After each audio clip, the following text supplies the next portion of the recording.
Hey there, everybody. Welcome back to Number One Leading Ladies. We have Finnen-Gratzer with us today, and this show is about, as we already know, us ladies lifting each other up instead of tearing each other down.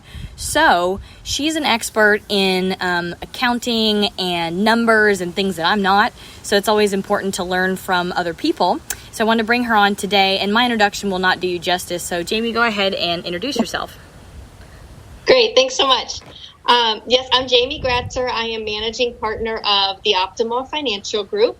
And the Optimal Financial Group specializes in, it's a CPA firm. So we do everything bookkeeping, payroll, individual and business tax returns. But what we really focus on most is tax planning and tax mitigation. So we're not just data entry accountants. We want our clients to come to us throughout the year as they're making changes, especially with real estate, because with the market changes and everything that goes on, a lot of our clients have different strategies and different things that they're doing in real estate. So they may have started out fixing and flipping and doing wholesales, but maybe that doesn't make sense for them anymore. And they go into rentals or long-term passive investing in apartment complexes or other syndications and things like that.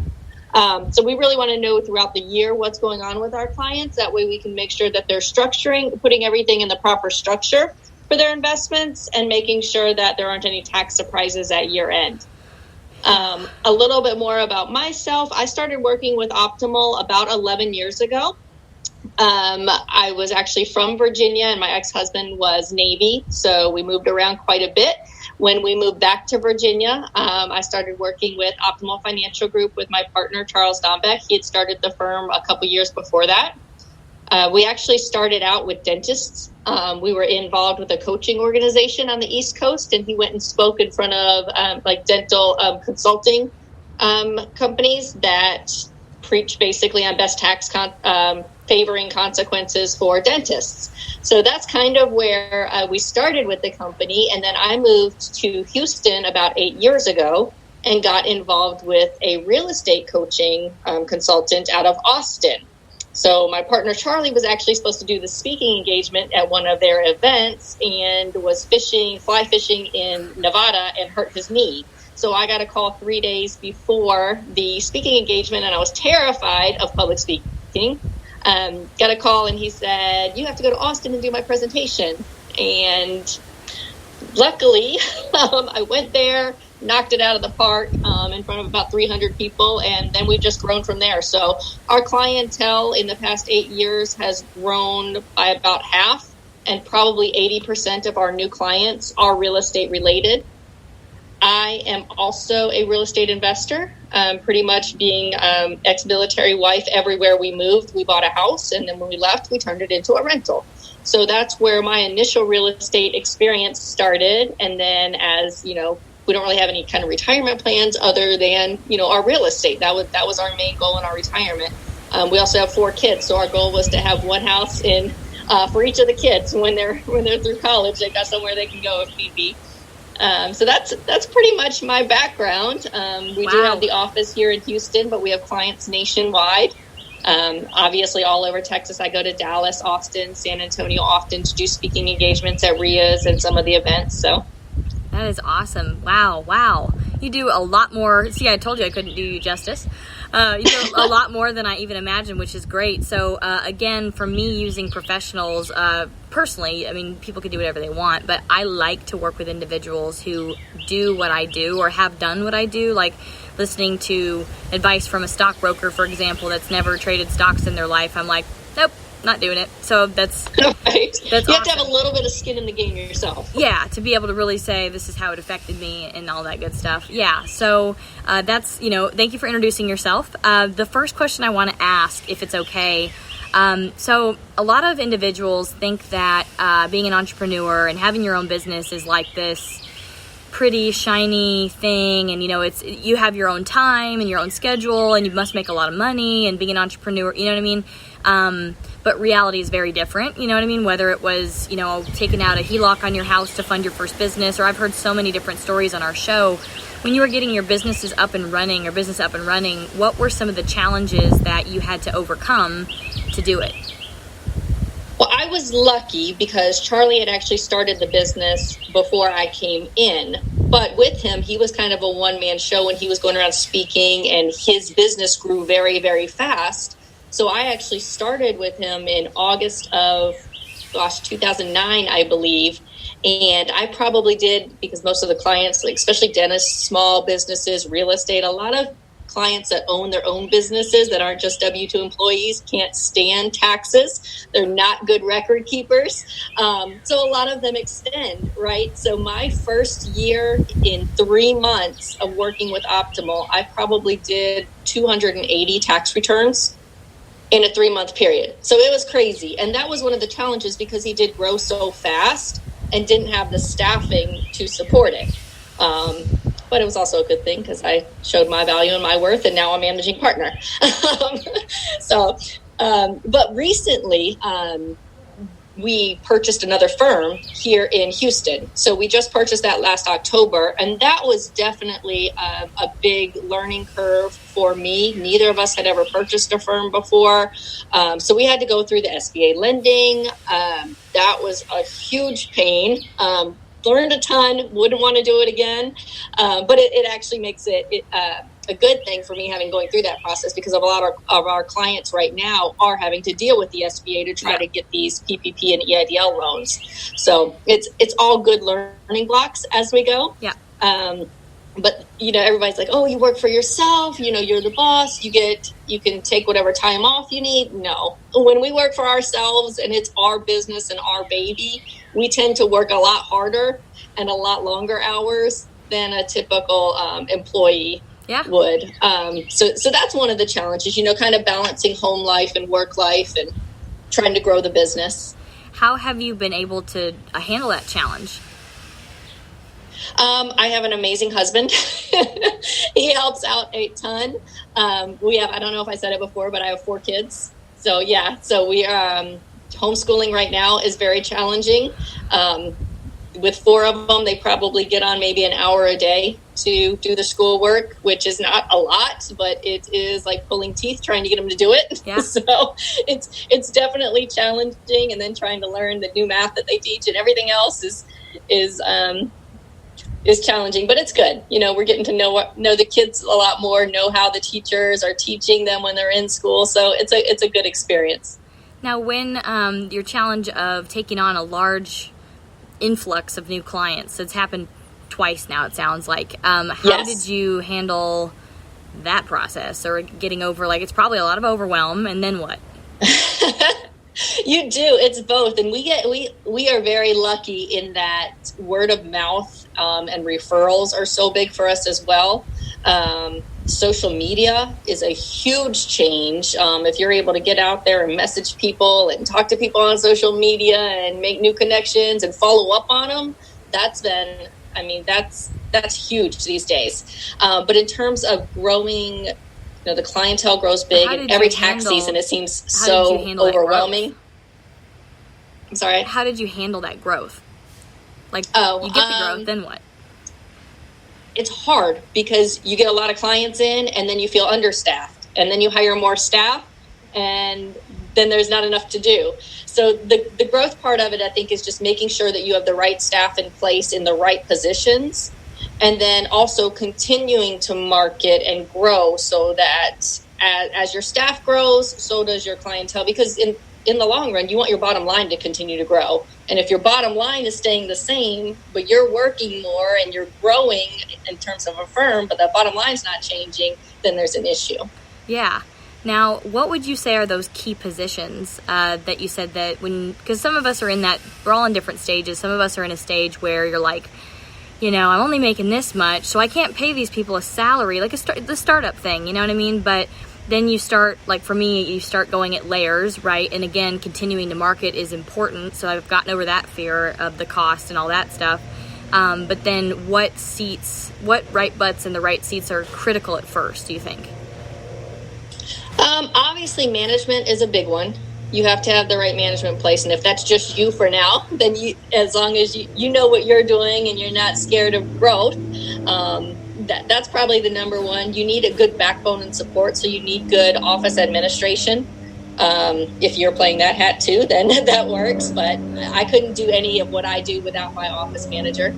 I mean, everybody is so important, from office manager to receptionist. Like if the first person that a client meets is not friendly or not the right position for that front desk, you're not going to continue to grow. You're not going to keep those clients, right? If the first person they see or talk to isn't friendly and outgoing and helpful. But in my business, everybody's important, from the bookkeepers, the tax preparers, the tax managers. I recently just hired a social marketing person, so they go on. And it's about learning how to delegate, which was hard for me because I've always been in control and I need that control in my life. So being able to hand it off and trust the people that I have working for me to do the job and not having to follow up or micromanage, I think is really big. Yeah, I'm in the same shoes right now. Yeah, learning how to set clear expectations, right? Not just be like, oh, figure it out, set it clear expectations, communication on a regular basis along the way, and then just let them fly. Yeah. Yes. So that was one of my big learning curves. Was I'm kind of the same way. I hire you for a position. You tell me you can do it. And I'm like, here you go.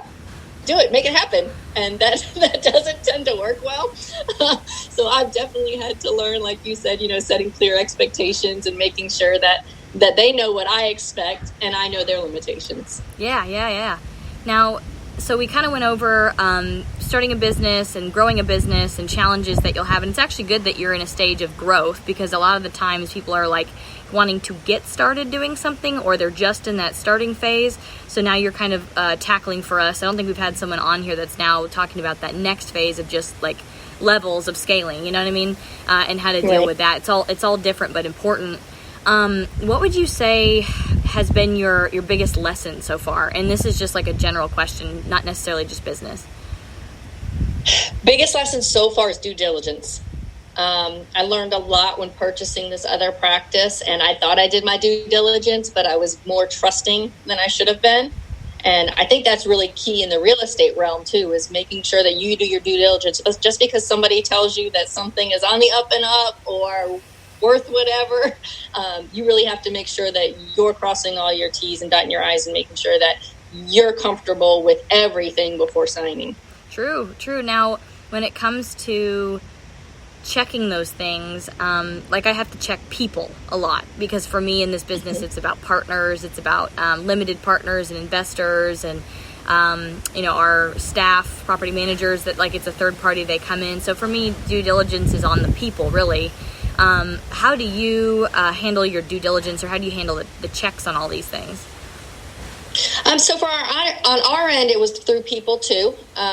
We had actually, luckily, we were able to garner some of the relationships. We're in kind of the same, obviously the same field. It's a CPA firm that we purchased, but they were involved with a coaching organization in Houston. So I was kind of able to follow up with that coaching organization in real estate and, make sure that the relationship had been a good one over the past several years, that they hadn't gotten any complaints back from their students that had utilized our services and things like that. Also talking to the staff. I was able to talk to the staff beforehand of the practice and making sure, that they were happy and that they, didn't have any issues with prior ownership, or there weren't any big client issues that they knew of, things like that. Okay. Yeah. That's important. Now, have you ever done like a background check? We do. Not so much on the prior owners. Right. We didn't. I don't think that would have been necessary, but definitely on employees. Yeah. On every new employee, before we hire them, we do a background check. Yeah, we do that, and it's so funny because I think the way that we do things over here is that we always have the long term in mind, so it's really important that I do things as if I was a ginormous business, you know what I mean? Because that's where we'll be. And so, using LexisNexis, using software that tells me, do people have, bankruptcy debt? Have they done, are they a criminal? All these things, it's really important to me, and everyone else in my industry. I've brought it up at other meetups and stuff, and it's funny to them. They laugh at me. And I'm like, So I think you're just laughing at yourself right now because you're realizing that, I should probably do this. At some point, it's going to bite me in the butt really hard, Right, because somebody can tell you that they've never had a bankruptcy or going into foreclosure or anything like that, and you're like, oh, okay. But if you don't do your due diligence and your background check, you're never going to find it. And then if you do find it and they basically lied about it, what does that say about them versus them just coming out and saying, look, this happened? Right. And I would much rather in any employee or partner or anything, just be upfront and honest. You can explain it. Right. And then we can go from there. But if I find out later that you were not honest about it, there's probably a problem. Exactly. Okay. Well, those are some really good lessons. I've kind of had the same lessons. So hopefully people truly listen to that out there, because it's really important. And a lot of times people are like, oh, it's because I'm being paranoid or I'm scared. Or it's like, no, it's not. But what you are is responsible for other people's income, their families. You're responsible for our investors. So they've used educational savings accounts. They've done all kinds of stuff with us that I am actually just liable for what happens to them, and so that's why it's so important that later on, right, if something they're were to using happen, their IRAs or things like that, and that's their retirement plan and their retirement accounts, and if they have an investment that goes south and takes all that away from them, not only are they going to be in a horrible position, but you're going to feel really bad. Not just feel bad, but there goes my reputation. But really, it's just that I want to be able to show them I did my due diligence, and stuff could still go wrong, right? But you're like, I did all of this stuff as much as I could. And so, so I think then people are more understanding, and they get it, if something were to happen. So that's a good lesson. Jamie, what would you say has been your biggest win?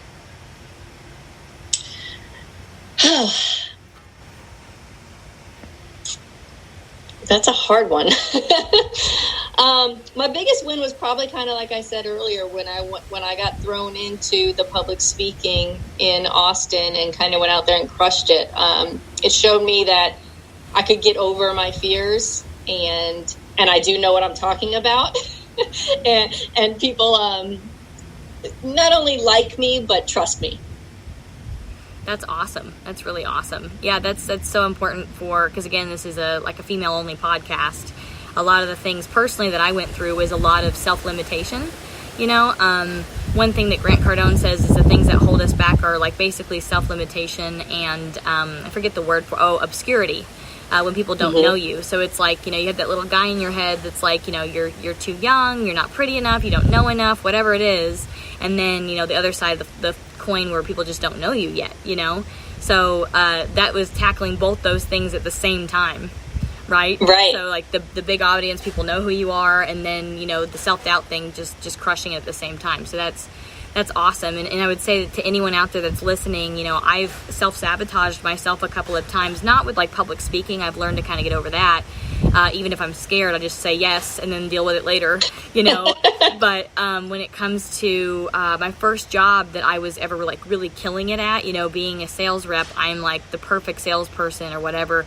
But I made sales number one for month 1, month 2, month 3, and then they wanted to talk to me about working in management. And I immediately thought, me? I'm not old enough. I'm 21, 22 at the time. No way. And so I self-sabotaged that, which could have led to a completely different career path. So, or at least building up my self-confidence faster, because I think that saying yes now and dealing with the consequences later would have been good there. So I think that that's a huge lesson. Just say yes now. But this just teaches people, I think, or women that are listening, and the point of this podcast really not just to bring us together and to uplift each other, but also to say you can do it too. That's another important part of the podcast. Yeah. So that is all the questions I have. We actually are a little bit early, which is good because normally we stop here, but we have 5 or so minutes left. So if you don't mind, I've got a couple of specific questions to your profession, your knowledge base, and then how that compares to kind of what we do at the Apartment Queen. So what we do is we purchase apartments as a big group, a syndication. And I just finished a webinar, right before this with a trust company or a self-directed IRA company. And we are talking about, the advantages of this type of investment. And there's a slide just specifically on that. So we talked about tax advantages first. So depreciation, bonus depreciation, if you're a real estate professional, not being subject to passive losses. I think, and I just covered those really lightly. Otherwise, it was like cash flow and all the other stuff. But could you discuss with us, I guess, in real estate, like single family and other different types compared to multifamily, what are advantages and disadvantages of investing in multifamily from a financial professional's perspective? Well, investing in multifamily, advantages are, if you can do the full-time real estate professional status and you're able to write off those big losses that can come from bonus depreciation or 179 or doing cost segregation, things like that, that's typically creates large tax losses. While it might not create a cash flow loss, it'll create large tax losses that then are able to offset your other ordinary income, which thereby reduces your overall tax bite. And that's the main goal. We all have to pay our fair share of taxes, but we don't want to pay more than that. And then also, most big projects or investments are going to go for several years. So then it's long-term capital gains when you go and sell it, which is going to be capped at 15%. So that's one of the big advantages of it, are the tax savings from it. If you're not a full-time real estate professional and your income is on the higher spectrum, then those losses will carry forward until you have other passive income that will help offset it. Or when the property sells, then all of those prior losses will help offset any gains. Now, for those of us who don't know out there, what is a real estate professional? When you say that, like what defines that, and then what are passive losses? I guess layman's terms. Okay, so a real estate professional is anybody that spends over 750 hours doing real estate related activities, and it's more than 50% of their working time. So if you have a full-time W-2 job, that's very hard to prove in an audit. Now, it can be done, but if you're working 40 hours a week and then you say, well, I also do 41 hours a week doing real estate, that's a little hard to swallow for an auditor. We did have a client years ago that tried to fight that. He was actually an engineer, was a Schedule C, so sole proprietor, and had contractors working under him that did all the work. So he didn't spend a whole lot of time doing the business, but his net income was in the six figures. So the IRS said that even if you have people working under you, there's no way you're making a net of six figures and still doing real estate more than your regular working time. So they ended up going back and disallowing all the losses that he'd taken over a 4-year period, and then he had to pay the taxes and interest on it. I'm not saying that you wouldn't win in an audit if you got all the backup documentation if you work a full-time or a W-2 job. Really depends on your auditor and how you can truly prove that you had those hours. Mm-hmm. And then passive losses, that's going to be anything that you're not actively involved in. So even rental properties, you can be actively involved, but it's still considered passive because it's not subject to self-employment income, basically. So it's passive income. When we say active versus passive in terms of investing, most people want to be truly passive once they get into retirement age, right? We don't want to be actively managing our rental properties and having to deal with tenants. We want those investments that are coming in that provide us with passive income. That's a lower tax rate because we're not getting self-employment taxes on it. And we're not having to do a lot of the work, right? But from an income tax standpoint, the IRS typically doesn't allow you to write off passive losses against your active income. It does not. Correct. Okay. Now, when it comes to being a full-time real estate professional, can you, if you're married, can your spouse be the real estate professional and then as a couple help to offset active income? Yes. So if you're married filing joint, and let's say you work a full-time W-2 job, but your husband, is doing real estate on the side. We're passively investing. We have a couple rentals. If they don't work and they meet that 750 hours mark, yes. Or maybe they work part-time. Maybe it's a substitute teacher or something like that works part-time. As long as you got that 750 hour mark and it's more than 50% of your working time, you meet that full-time real estate professional status. And now we can take any of these losses and write it off against your W-2 income. Nice. Okay. Just so you guys know out there. And then what if it's common law marriage? I know you're not an attorney, but have you ever dealt with that where someone's like, we're not legally married, but we're common law married? Because like I'm in Texas, and I don't know if it's 7 years or what exactly that is, but there's a time frame. If you file a joint tax return, yes. Got it. Okay. That's clarification, because I've asked that a couple times, and everyone's like, I don't know. That's a good question, And I knew you'd as long as you're able to file a joint tax return, then yes. Okay. Very cool. Very cool. What else?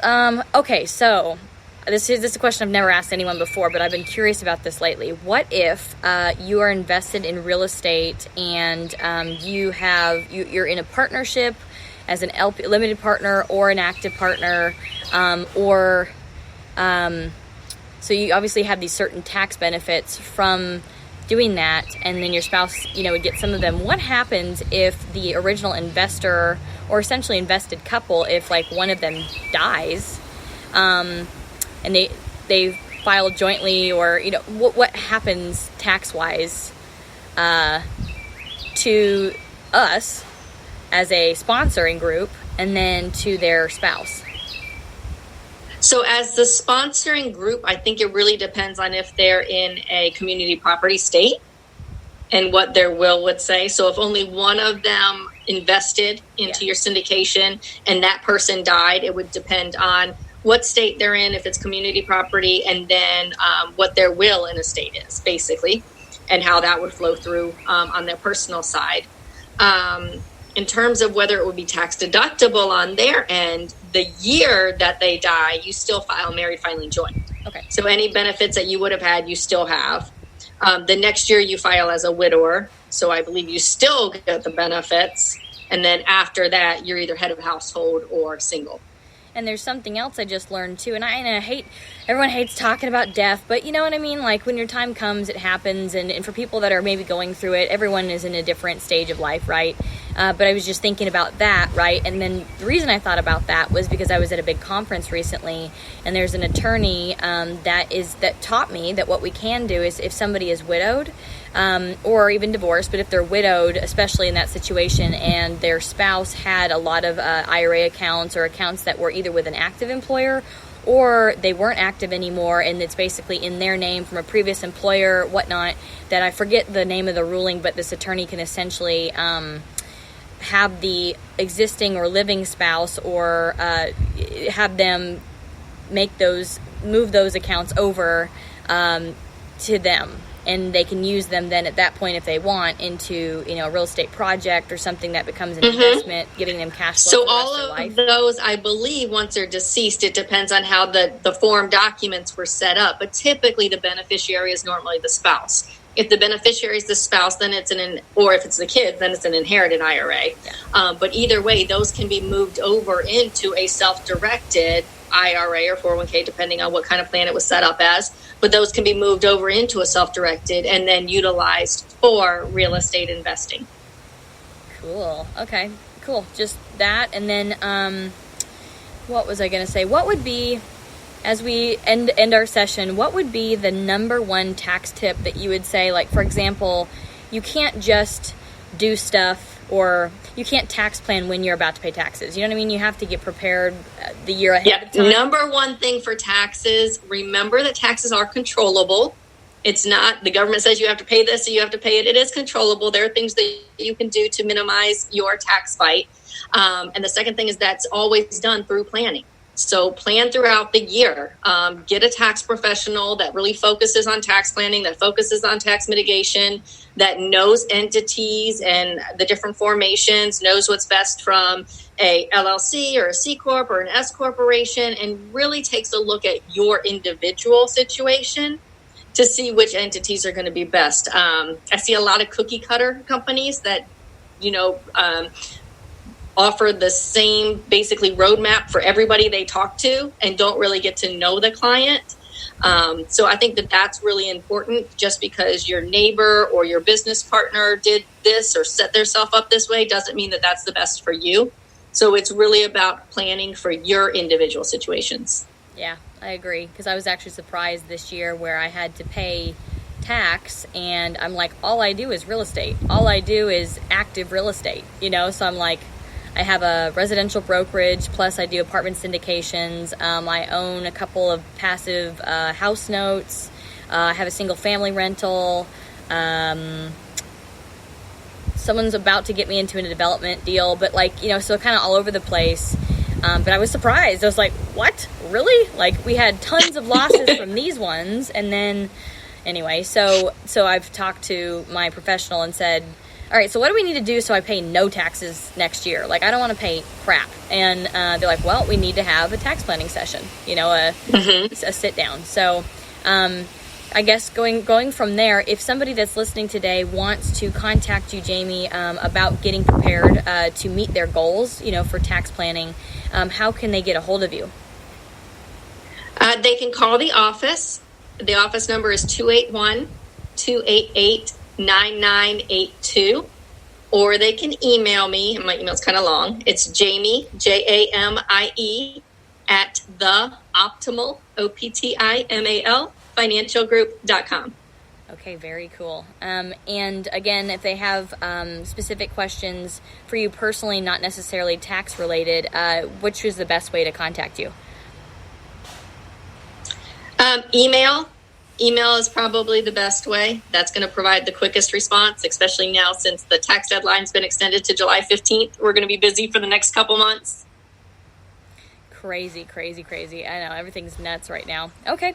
Well, Jamie, thank you so much for your time today. I really appreciate it. Thanks for letting me get some sun while we do our podcast, because I'm sick and tired of being inside at my desk, and it's also my house, so it's the same place. But anyway, thank you for coming on our show today, and all of you listeners out there who are listening right now, or if you're on YouTube watching, you can obviously get a hold of Jamie any of the ways that she recommended earlier.